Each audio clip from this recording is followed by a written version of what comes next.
We'll start with question number 311. The first information report may be lodged by the way of telephone also.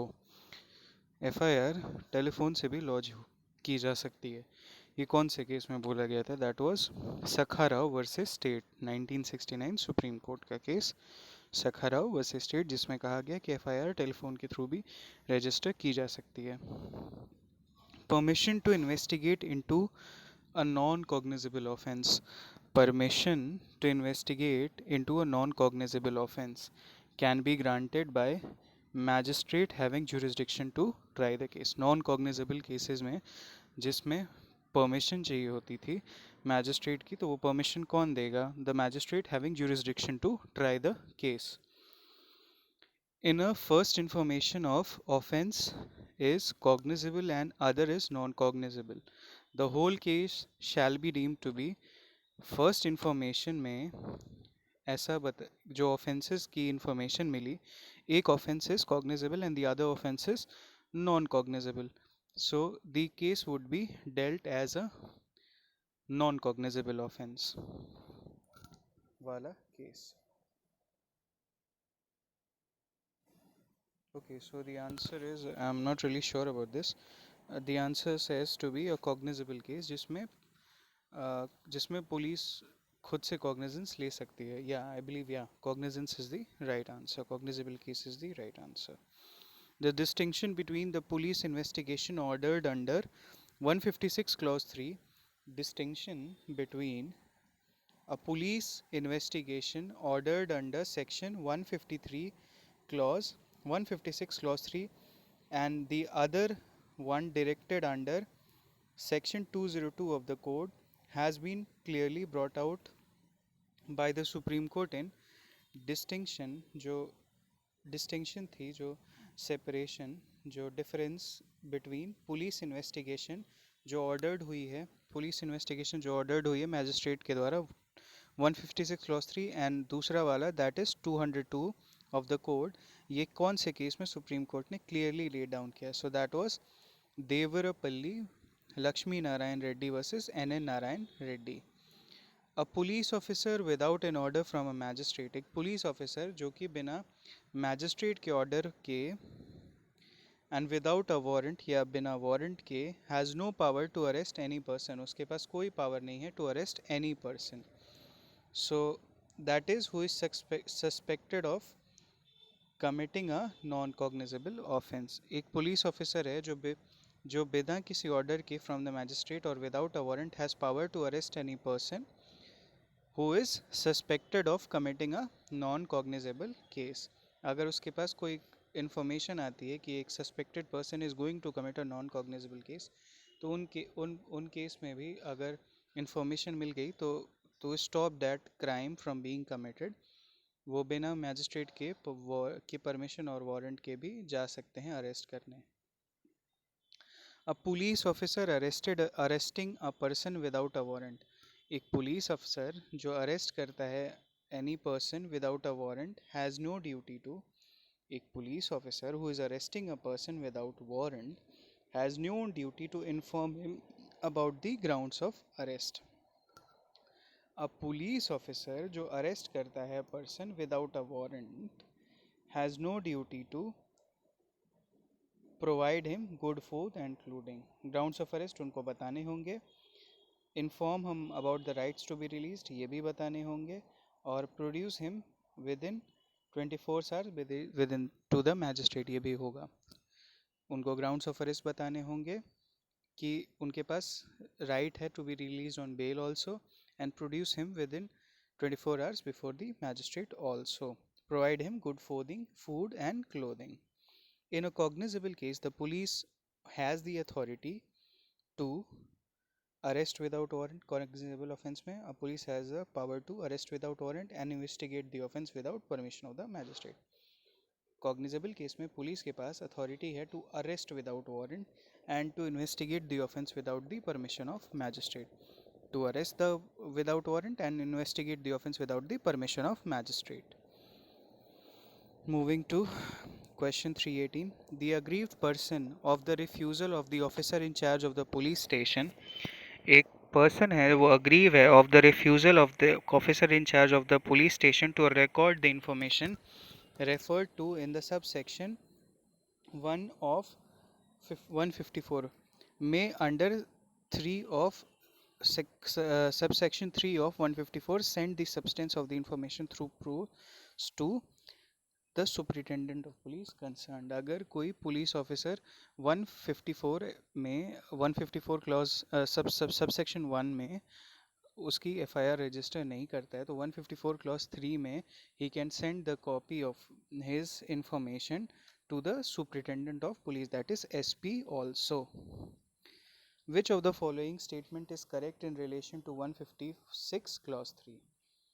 तो 156 clause 3 में he may direct a CBI of investigation to conduct investigation into any offense. No, that is done through the ministry only. जो ministry के द्वारा ही ward CBI order होता है, CBI जांच। Ministry I mean the central government. He may direct the officer in charge of a police station to conduct an investigation to offense without any recording reasons to do so.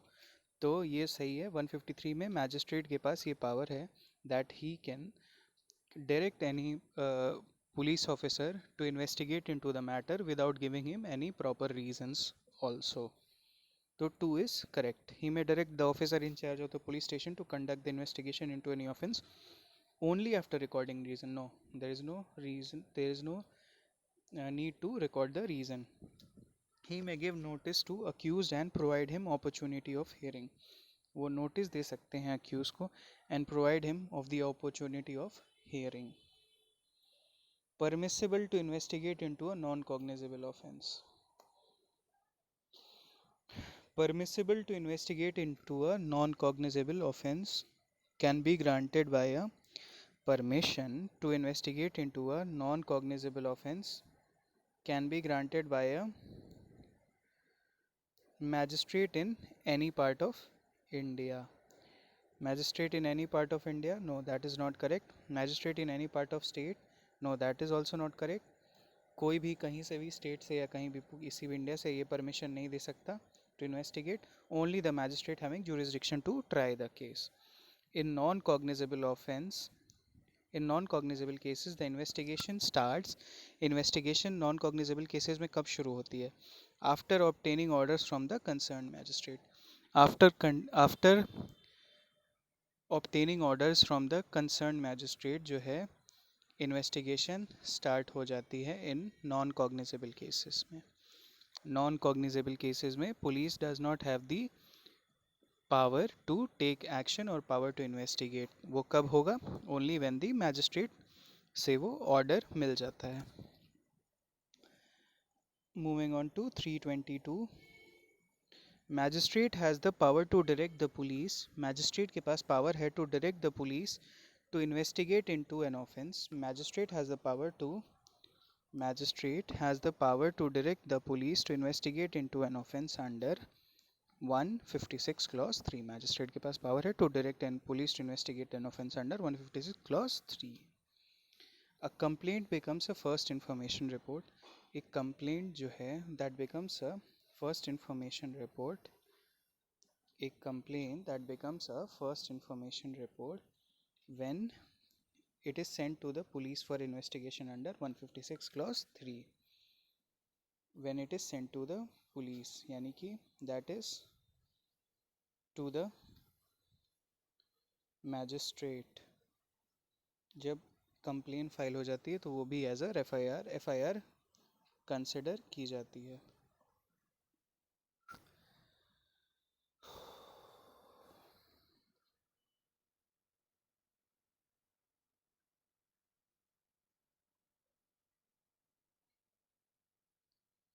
On receipt of the first information report for the commission of an offence, on receipt of the first information report for commission of an offence, the officer in charge of the police station will send the copy of the concerned magistrate copy to concerned magistrate under which provision? Copy to the magistrate under which provision? So copy जो है अगर जब first information report मिल गई तो officer in charge of the police station उसको send कर देगा copy to a concern magistrate. और ये किस प्रोविज़न के अंडर होगा? That is under 157। जब फर्स्ट इन्फॉर्मेशन रिपोर्ट मिल गई 154 में, तो उसकी कॉपी बना के मैजिस्ट्रेट को पास हो जाएगी 157 में। Under which provisions of the criminal procedure code on receipt of first information report, under which provision, किस प्रोविजन के अंडर ऑफ सीआरपीसी में first information report for the commission of offence the officer in charge of the police station will send the copy of the concerned magistrate, that is 157 on the power of the police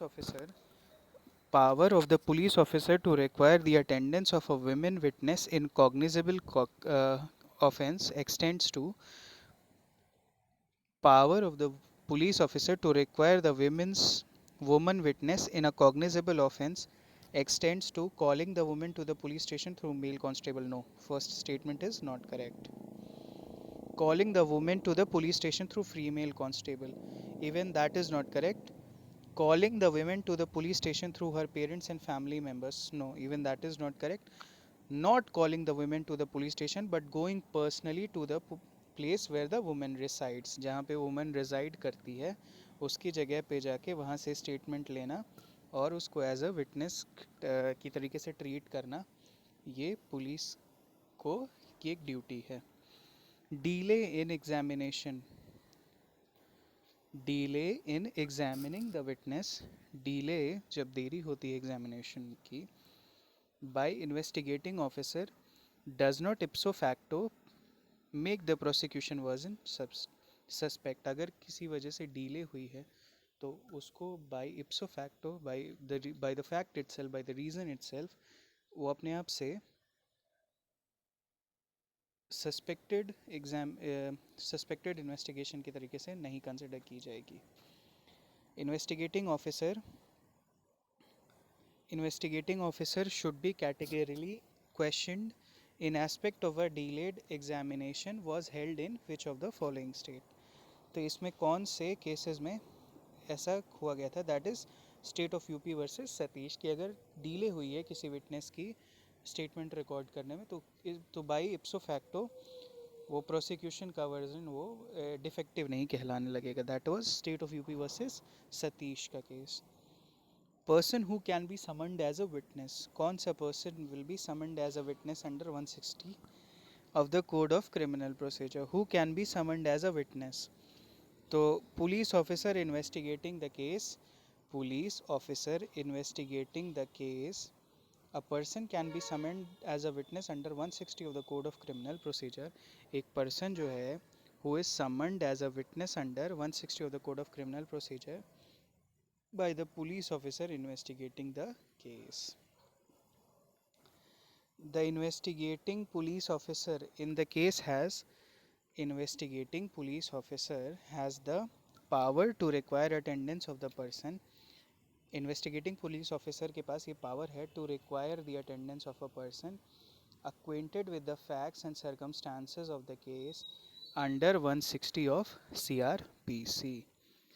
investigating police अफसर जो हैं case में, उनके पास ये power है to require attendance of the person, कि वो उस पर्सन की अटेंडेंस को रिक्वायर करते हैं who जिसके पास इंफॉर्मेशन है of the facts and circumstances of the case. That is 160 of the CRPC। 160 of the code of criminal procedure, a woman witness may be called to information of the commission of the crime। एक woman witness को भी informant की तरह treat किया जा सकता है जो information दे सकती है of the commission of the crime at the place of her residence। उसके residence पे ही जाके ये चीज़ information वो ली जाएगी।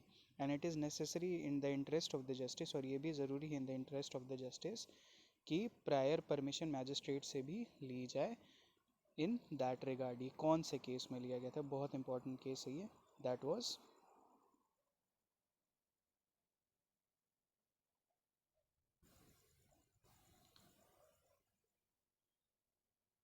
आई apologise, I thought that was it. So that was Kamalnath versus state of Tamil Nadu.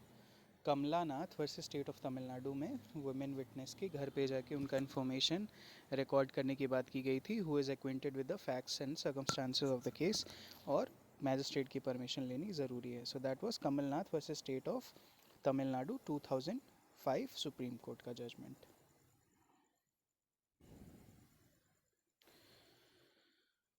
Now, question number 331. In which section of the Criminal Procedure Code, कौन से section में of the Criminal Procedure Code it is provided that the male child below the age of 15 years, कौन से case में CRPC के it was provided that the male child below the age of 15 years cannot be called an police station. तो that was 160 clause 1 of the CRPC में ऐसा बोला गया that the male child below the age of 15 years cannot be called at the police station. Male child below the age of 15 cannot be called at the police station. Male child below the age of 15 cannot be called at the police station. That was 160 clause 1. A boy aged about 14 years is suspected in the commission of the murder. He